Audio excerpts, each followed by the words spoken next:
Avivamento e sua urgente necessidade na igreja hoje. Martin Lloyd-Jones. Capítulo 2.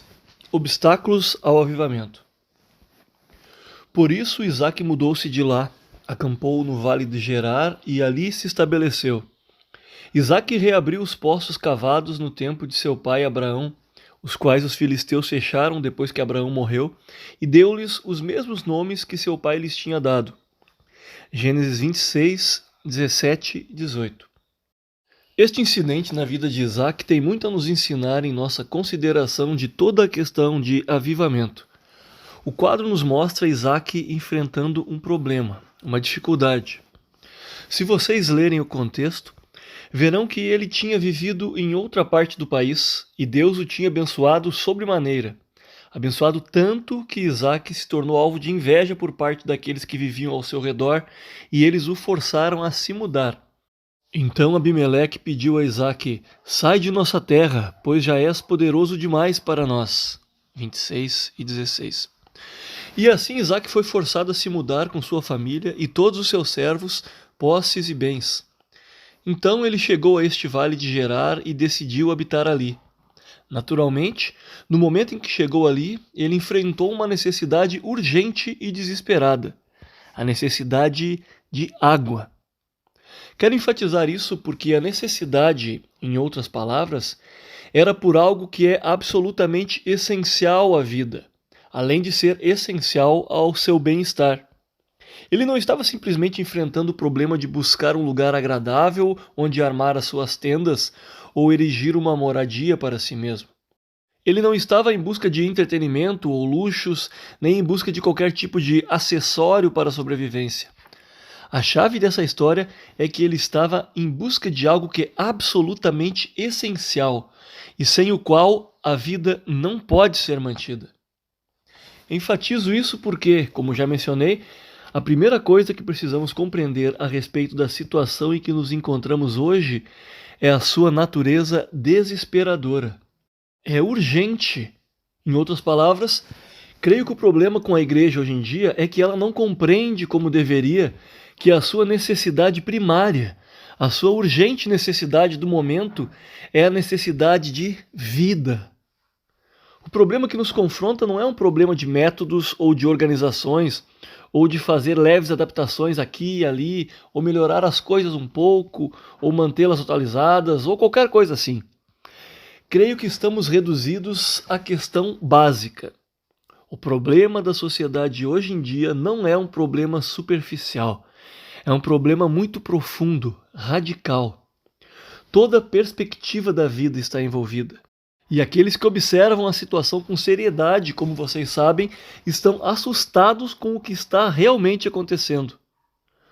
Um profissional médico de renome, acusado de ser retrógrado e antiquado, afirmou recentemente que ele quase desejaria estar morto ao contemplar certas coisas que estão acontecendo. Tão assustado estava o homem diante da tendência e direção que a vida está assumindo que ele expressou os seus sentimentos dessa forma drástica. Ora, essa é a situação, e é a situação que a igreja está confrontando. Não há dúvida de que temos vivido do prestígio do passado. Viajando pelo país e observando as congregações, vocês poderão notar isso imediatamente. É possível levarmos as coisas por um certo período de tempo na base da tradição, ou costume, ou hábito, mas o ponto vai chegar em que não teremos mais reserva sobrando e então compreenderemos que estamos enfrentando algo absolutamente básico e fundamental. E essa, como eu disse, é a situação da igreja cristã hoje. Realmente estamos na posição deste homem, Isaac. O problema que enfrentamos é a necessidade de vida em si, a necessidade desse poder e vigor fundamental em cada atividade da igreja, que realmente pode exercer um impacto sobre o mundo e fazer algo vital e drástico em relação à direção e tendência que vemos na época atual. A necessidade de vida, a necessidade de poder, a necessidade do Espírito Santo.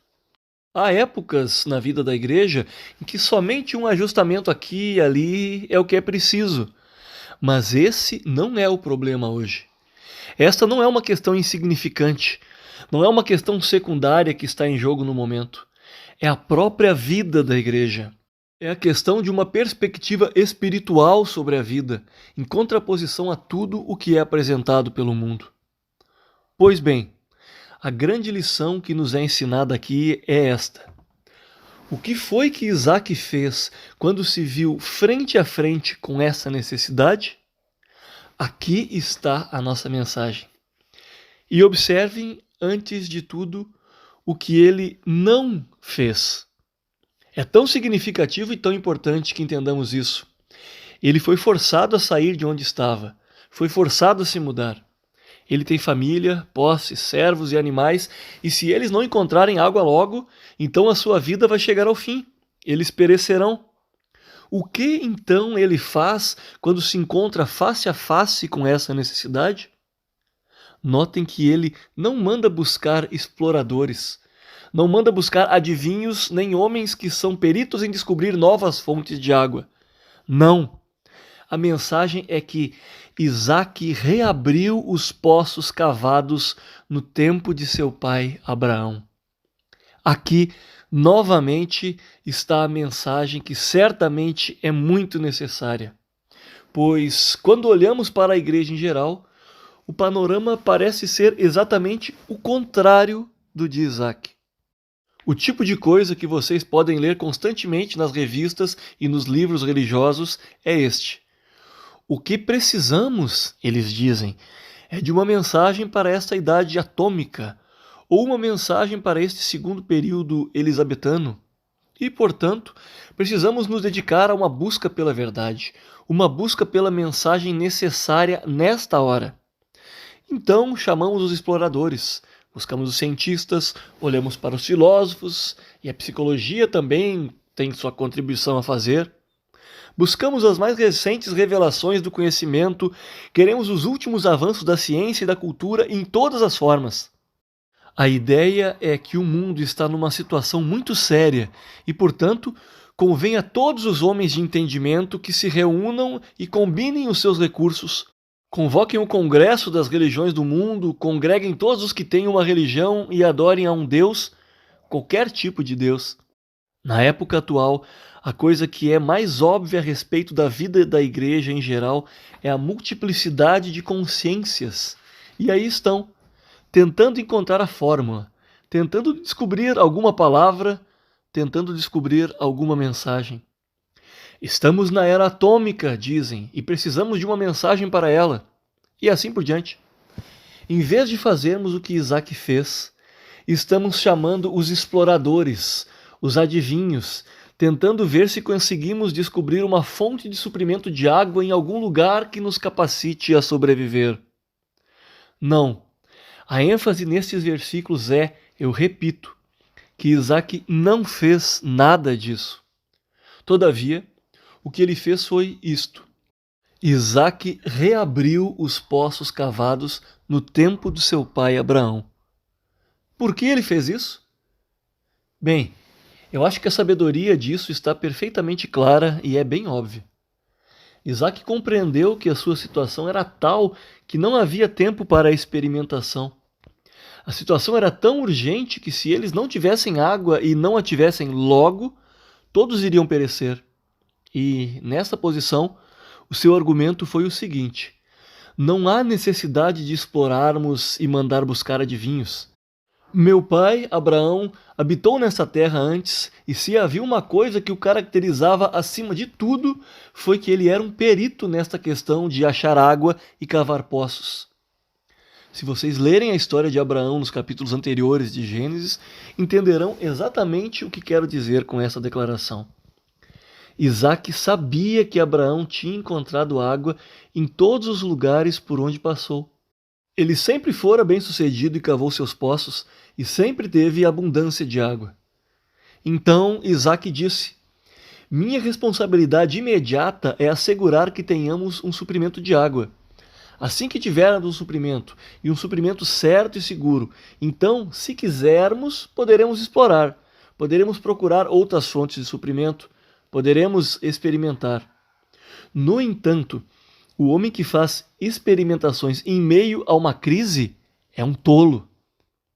A primeira coisa a fazer é se certificar de que vocês têm um suprimento garantido, que tem essa fonte vital que os capacitará a sobreviver. E então talvez possam fazer todas essas outras coisas. Creio que este foi o raciocínio de Isaac. Ele disse: "Ah, meu pai esteve aqui. Agora, onde foi que ele cavou esses poços? Vocês podem ir lá com confiança, porque acharão água ali." Então ele foi até os poços de água que tinham sido cavados nos dias de Abraão, seu pai. Isso, então, inevitavelmente, nos traz ao nosso tema. Eu gostaria de apresentar como um princípio que há grande valor na leitura da história da Igreja e no estudo do passado, e nada, certamente, é mais importante para nós atualmente do que ler a história do passado e descobrir a sua mensagem. Sugiro que deveríamos fazer isso pelas mesmas razões que levaram Isaac a abrir novamente os poços que tinham sido cavados nos dias de seu pai, Abraão. Ignorar o passado é uma atitude muito tola. O homem que ignora o passado e presume que os nossos problemas são novos e que o passado, portanto, nada tem a nos ensinar, é um homem que não somente é ignorante quanto às Escrituras, mas também é ignorante quanto a algumas das maiores lições da história secular. No entanto, eu acho que vocês concordam comigo que esta é a mentalidade que está governando a perspectiva da grande maioria das pessoas na época atual. A pressuposição básica é que os nossos problemas são novos, que eles são singulares e que a igreja e o mundo nunca foram confrontados por tais problemas antes. Agora, há uma coisa muito interessante a respeito do ano de 1959. Ele é, como já mencionei, o centenário do poderoso derramamento do Espírito de Deus que foi experimentado nos Estados Unidos, na Irlanda do Norte, no país de Gales, na Escócia e até mesmo em partes da Inglaterra. Porém, também é o centenário da publicação do famoso livro de Charles Darwin, intitulado A Origem das Espécies. E não há dúvida de que é o livro de Darwin que está governando a perspectiva da grande maioria hoje em dia, não só no mundo, mas também na igreja. A filosofia darwiniana, naturalmente, em sua essência é a questão da evolução, que dizem afetar todos os aspectos da vida. O próprio Darwin não estava muito preocupado com isso. Todavia, os seus cotutores, pessoas como Huxley e ainda mais, talvez o filósofo Spencer, se apropriaram desse princípio. Eles disseram, na verdade, isto se aplica a todos os aspectos da vida. Esse progresso, esse desenvolvimento, esse avanço, tudo está se movimentando em direção ascendente, movendo-se para frente e, portanto, em qualquer ponto específico você está, necessariamente, numa posição superior à que estava antes. É evidente que a igreja se apropriou dessa ideia e, portanto, ela tende a argumentar que a nossa posição no século XX é essencialmente diferente de qualquer posição em que estivemos antes. Então, à vista disso, devemos ignorar o passado, podemos esquecê-lo, ele não pode nos ajudar. O passado não foi confrontado por nossos problemas e dificuldades, ele não tem o nosso conhecimento e assim por diante. Por isso, a perspectiva e mentalidade hoje em dia é uma oposição a voltar atrás, a reabrir poços cavados no tempo de seu pai Abraão. Ora, essa é, de todas as falácias, a mais fatal. E por estas razões, Deus ainda é o mesmo. Deus é o mesmo hoje como foi 100 anos atrás. De fato, Deus ainda é o mesmo que era 1000 anos atrás, e 2000 anos atrás, e 4000 anos atrás, no tempo de Abraão. Deus é de eternidade a eternidade. Ele não muda. Entretanto, não só isso é verdade, mas também é verdade que o homem ainda é o mesmo. Se pudesse ser estabelecido que Deus é, de certa forma, diferente, e que o homem igualmente é diferente, de certa forma, eu estaria pronto a atentar para esse argumento que presume que os nossos problemas são singulares e que, portanto, não devemos olhar para trás. Contudo, o homem ainda é precisamente o mesmo que sempre foi. Para mim, é quase inacreditável e incompreensível que alguém que tenha lido a Bíblia, ou mesmo a história humana, pudesse contestar isso, por um segundo que fosse. Como somos superficiais em nosso pensamento. Presumimos que, porque o homem pode viajar de avião e dividir o átomo, ele é de alguma forma diferente de seus antepassados que não podiam fazer essas coisas. No entanto, o homem em si não mudou. O homem em si pode ser descoberto se examinarmos como ele pensa, pelo que ele realmente se interessa, como ele age. E o homem, hoje em dia, está primária e fundamentalmente interessado nas mesmas coisas que o interessavam há 4.000 anos, na época de Abraão. Se tão somente lermos os jornais, veremos que os interesses principais do homem ainda são comer, beber, guerras, sexo e prazeres de vários tipos. Todos estão ali no Antigo Testamento e o homem ainda está fazendo as mesmas coisas. Vejam os grandes problemas sociais que estamos enfrentando hoje em dia e vocês encontrarão todos eles na Bíblia.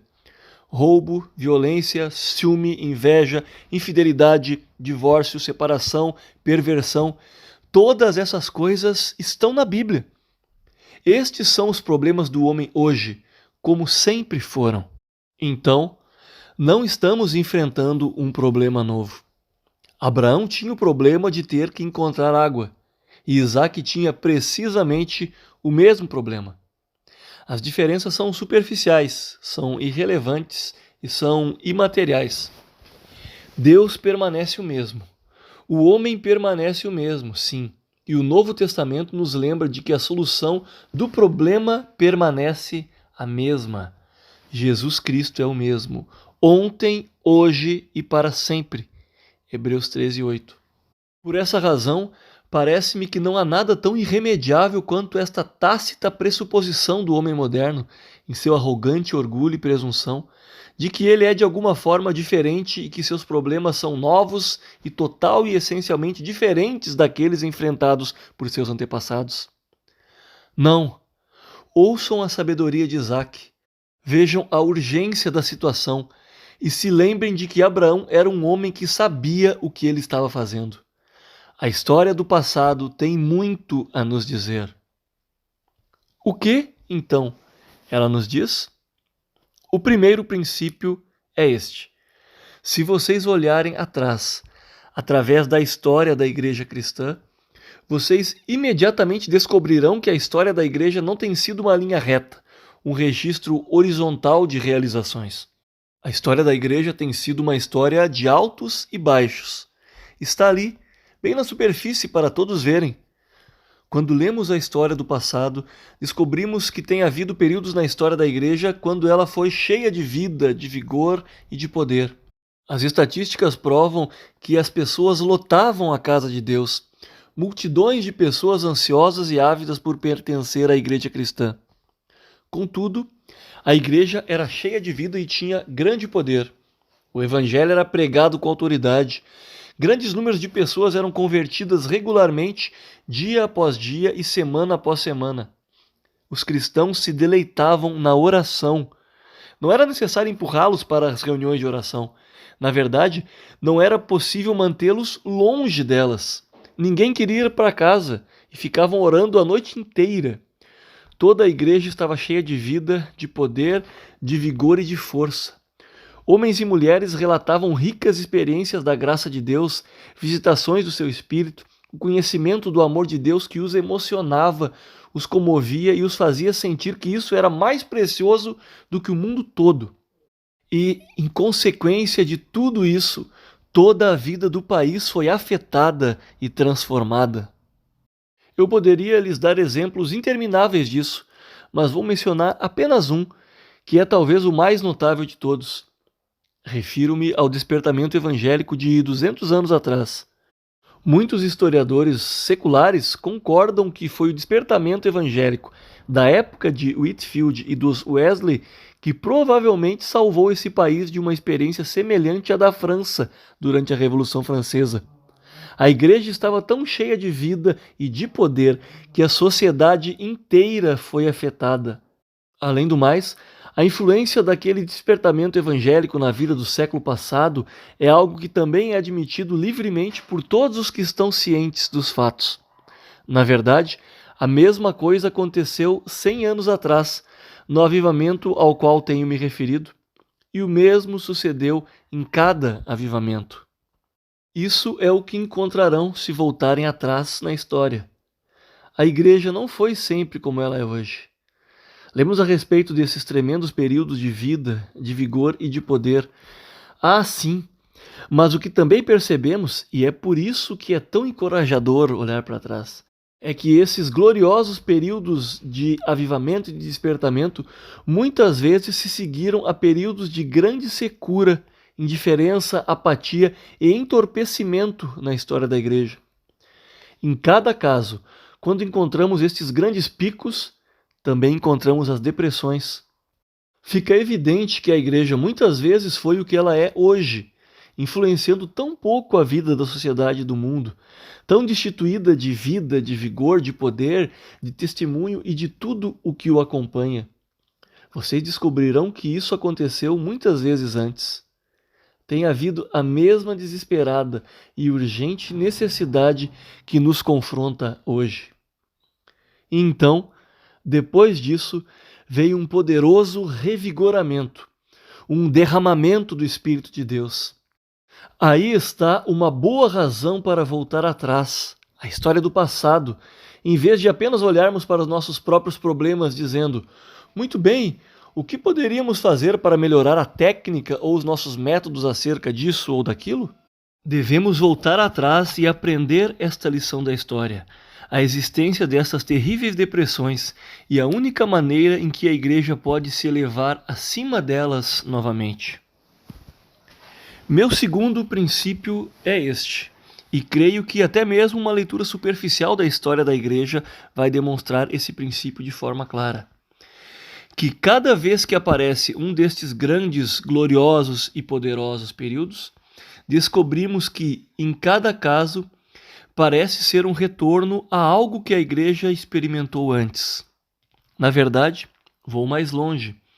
Vocês descobrirão que cada um deles parece ser um retorno ao que lemos no livro de Atos. Sempre que a igreja é avivada desta forma, ela parece fazer o que Isaac fez. Ela volta a algo que aconteceu antes, tornando a descobri-lo e encontrando a antiga fonte de suprimento. Não conheço nada mais notável na história da igreja do que esse princípio. Leiam a história dos grandes avivamentos com os quais Deus visitou a igreja através dos séculos e vocês descobrirão que sempre parece ser quase precisamente a mesma coisa. Então, examinem-no de outra forma. Depois de examiná-lo historicamente, investiguem-no geograficamente. Leiam a história dos avivamentos na Inglaterra, na Grã-Bretanha, na América, na África, na China, na Manchúria, na Coreia, na Índia, não importa onde vocês forem, qualquer parte do mundo que escolham. Não importa onde vocês estiverem nem quando, descobrirão cada vez que o que acontece e o que está acontecendo parece ser uma repetição exata do que sempre aconteceu em tais períodos e em tais ocasiões. Ora, isso certamente é algo que não podemos ignorar. Em nossa desesperada necessidade na época atual, nesta urgente necessidade de vida e de poder, desta água sem a qual não podemos realizar e sem a qual nem sequer podemos sobreviver, aqui está um grande registro e testemunho que nos vem do passado. Deus tratou de tais ocasiões no passado e Ele ainda é o mesmo. Há um suprimento disponível, se tão somente formos a Ele e o buscarmos. Essa é a mensagem. Isso, então, me leva ao meu princípio seguinte. Isaac, em sua sabedoria, decidiu voltar. Ele queria assegurar um suprimento certo. Por conseguinte, ele mandou que os seus homens voltassem àqueles velhos poços que tinham sido cavados por seu pai Abraão. E quando eles voltaram aos velhos poços, descobriram que os filisteus os haviam entulhado depois da morte de Abraão. Lemos exatamente a mesma coisa no versículo 15. Estes taparam todos os poços que os servos de Abraão, pai de Isaac, tinham cavado na sua época, enchendo-os de terra. Em outras palavras, eles voltaram aos velhos poços, sim, mas embora a água ainda estivesse ali, eles não podiam vê-la. A água não estava disponível e eles não podiam usá-la. Este é um quadro maravilhoso, não é mesmo? Ali, nas profundezas, está aquele antigo, puro suprimento de água. E aqui estão homens em desesperada necessidade. Eles dizem: ora, a água está ali. Todavia, o problema é: como poderemos ter acesso a ela? O que aconteceu aqui? O que saiu errado? Por que não estamos vendo a água? Por que não podemos tirar a água com as nossas jarras? E a resposta é que os filisteus tinham entulhado os poços. Eles tinham entulhado os poços com terra, lixo e refúgio, de forma que, embora a água estivesse ali, ela não estava disponível e nem sequer visível. Se há uma coisa que quero enfatizar mais do que qualquer outra, é este princípio. Meus caros amigos, há somente uma explicação para a situação da igreja cristã hoje. É obra dos filisteus. A água está ali. Então por que não a vemos? Por que não podemos bebê-la? Os filisteus estiveram aqui e entulharam os poços com terra, lixo e refúgio. Esta é a questão imediata que nos confronta. E uma coisa que me tenta às vezes a me impacientar é que a igreja parece não ver ou compreender isso e não está disposta a enfrentá-lo. O que me impacienta ainda mais é que tantos evangélicos não estão prontos a enfrentar isso. Não sou um polemista, diz um homem. Gosto de pregar um evangelho positivo. Devemos ser gentis e amorosos. Não devemos ser críticos nesses dias, pois o problema é tão urgente. Devemos todos estar lado a lado. Se um homem se declara cristão, vamos todos nos reunir sob o mesmo teto. Ora, eu insisto que, enquanto vocês favorecerem esse tipo de pensamento e mentalidade, o problema irá de mal a pior. A causa do problema é a obra dos filisteus e nada mais do que isso. Portanto, permitam-me enfatizar isso, colocando da seguinte forma: o problema que confronta a igreja hoje não consta nas novas circunstâncias em que nos encontramos. Todavia, é isso que sempre estão dizendo, não é mesmo? Até mesmo ao ponto de estarmos todos cansados de ouvi-lo. O rádio, a televisão, o automóvel e todas as coisas que estão sendo oferecidas ao homem moderno, essas, dizem-nos, são o problema real.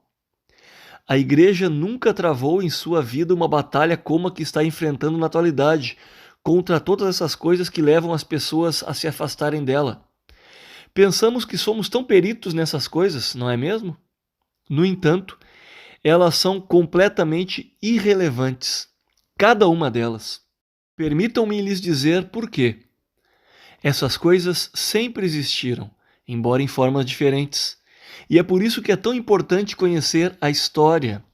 Antes do despertamento evangélico de 200 anos atrás, as igrejas estavam tão vazias quanto estão hoje, ou talvez ainda mais, e não conseguiam fazer com que as pessoas viessem para ouvir a pregação do evangelho. Por quê? Porque estavam interessadas em outras coisas. Todavia, dirá alguém, não tinha televisão naquela época. Eu sei disso. Entretanto, gostavam de brigas de galos e jogos de cartas. Gostavam de jogar e de beber. O mundo nunca padeceu de falta de desculpas para não ir à igreja para ouvir a pregação do evangelho. O pensamento de hoje em dia é monstruosamente superficial. Só porque há uma mudança na forma dos prazeres, pensamos que a situação é completamente nova e falamos a respeito deste problema do século XX e todas as coisas que estão contra nós. O inferno e o diabo sempre estiveram contra nós. O mundo sempre odiou a mensagem e as pessoas do mundo sempre encontram uma desculpa para evitá-la. Este argumento não tem qualquer base. Ah, mas espere um momento, alguém dirá. E quanto aos avanços na ciência? Talvez você esteja certo no que diz sobre os pecados de 200 anos atrás e de 4.000 anos atrás. Porém, meu caro Senhor, o que diz acerca dos avanços no conhecimento? Aqui está o nosso problema. Aqui está algo peculiar que se aplica somente ao século XX. Um decreto foi aprovado em 1870 com respeito à educação popular, e se ignorar isso estará contradizendo os fatos. Todos hoje têm acesso à educação, todos têm acesso ao conhecimento e assim aprendem desses grandes homens fatos relacionados com a ciência e com o átomo. O homem moderno é culto e tão sofisticado, e temos todos esses tremendos avanços na ciência em todas as áreas. Você quer que creiamos que o problema e a situação ainda são exatamente os mesmos? Sim, quero. E por uma boa razão. É que todos esses tremendos avanços no conhecimento científico não têm absolutamente nada a ver com o problema. Absolutamente nada. Se vocês pudessem me mostrar como esse avanço no conhecimento em qualquer nível pode fazer uma diferença diante de Deus, eu estaria pronto a escutar. No entanto, não faz diferença. Ele é o Deus que criou a terra. O homem está apenas começando a descobrir o que Deus fez, o que Deus tem feito e o que o Deus ainda está fazendo. Portanto, como veem, não faz qualquer diferença para Deus. Que vislumbre do conhecimento humano pode influenciar ou afetar esse problema de Deus e o homem, e da alma do homem em relação a Deus? E o Senhor Jesus Cristo, quem é Ele e o que tem feito? O que o conhecimento moderno tem a ver com isso? Absolutamente nada. Ainda mais do que isso, quero trazer outra coisa à sua atenção. Falamos a respeito do nosso conhecimento moderno como se ele tivesse mudado a situação toda. Se vocês lerem a história da igreja 250 anos atrás, descobrirão que aquele foi o período do deísmo, o período que antecedeu o grande despertamento evangélico daquela época. O período em que as pessoas, como já mencionei, não frequentavam lugares de adoração. Por quê? Por causa do seu conhecimento. E eles diziam exatamente a mesma coisa. Houve um grande despertamento científico na metade do século XVII. Foi a época de Isaac Newton e outros. Harvey tinha descoberto a circulação do sangue. A sociedade real tinha sido fundada, como vocês devem lembrar, no começo do reinado de Charles II. O mundo todo tinha se tornado científico e racional. Leiam acerca da luta que a igreja teve com o racionalismo. Vocês descobrirão que, no fim do século XVII e no começo do século XVIII, as pessoas estavam dizendo exatamente as mesmas coisas que estão dizendo hoje. Tudo devido a esse novo conhecimento, essa nova sabedoria. A física, a astronomia e muitas outras ciências vieram à luz. E nisso, diziam, estava o problema. A verdade é que a igreja sempre teve que confrontar esse mesmo argumento. Isso é tão irrelevante e fútil hoje quanto foi nos séculos passados. Permitam-me mencionar ainda outro argumento que está sendo levantado pela igreja. Além das nossas circunstâncias singulares e dos avanços no conhecimento, temos também a igreja dividida. Isso, somos informados, é o problema.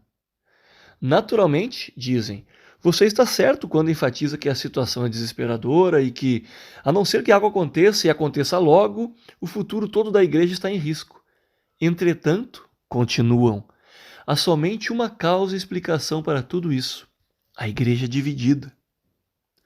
Devido a isso, a questão que está sendo enfatizada acima de tudo mais é a necessidade de união na igreja. Devemos nos unir. Devemos todos ser uma unidade em uma grande organização e então seremos capazes de enfrentar o problema. Dizem que nunca seremos abençoados enquanto a igreja estiver dividida. Não podemos evangelizar enquanto a igreja estiver dividida. Essas são as suas declarações. Qual a resposta a tudo isso? Novamente, está tudo relacionado com a história da igreja. Essas pessoas não a leem. E se por acaso a leem, logo esquecem o que leram. estão tão cegas pelos seus próprios preconceitos que negam fatos óbvios. O primeiro desses fatos é que, no passado, mesmo quando a igreja estava severamente dividida, mais ainda do que está hoje, Deus enviou avivamento. A igreja experimentou grandes bênçãos. Havia intermináveis divisões na igreja há 100 anos, na América e na Irlanda. Os cristãos estavam divididos nas mesmas denominações em que estão hoje, e até mais do que hoje. Todavia, embora esses fossem os fatos, Deus enviou a sua bênção e derramou do seu Espírito. É uma mentira dizer que a divisão na igreja é a causa da ausência de bênçãos.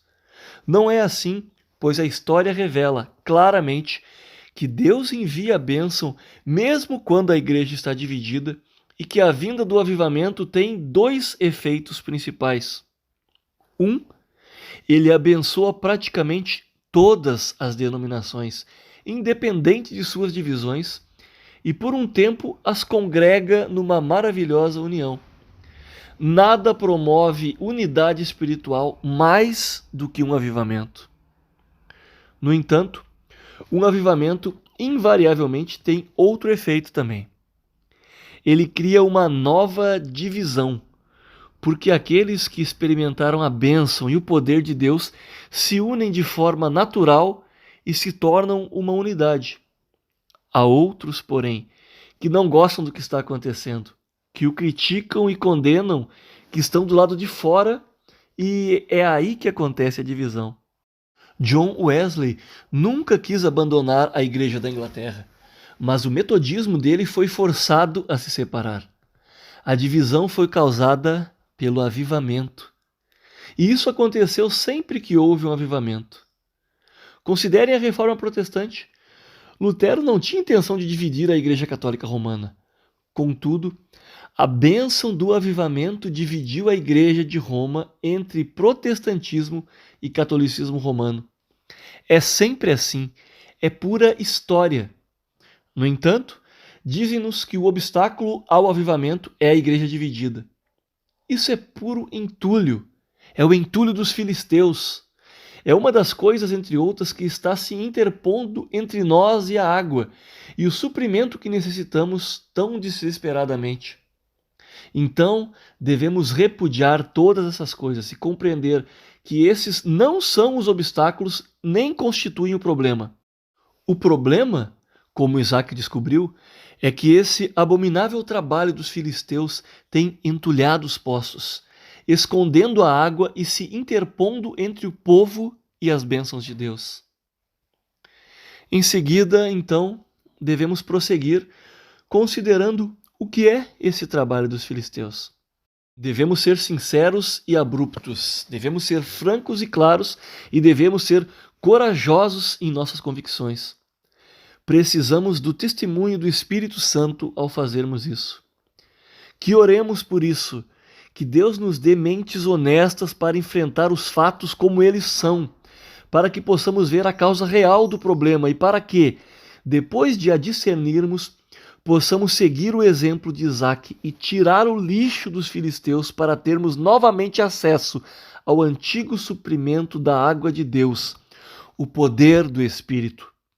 Roguemos para que possamos entrar com todo o povo de Deus num período de rara bênção e um poderoso derramamento do seu Espírito Santo.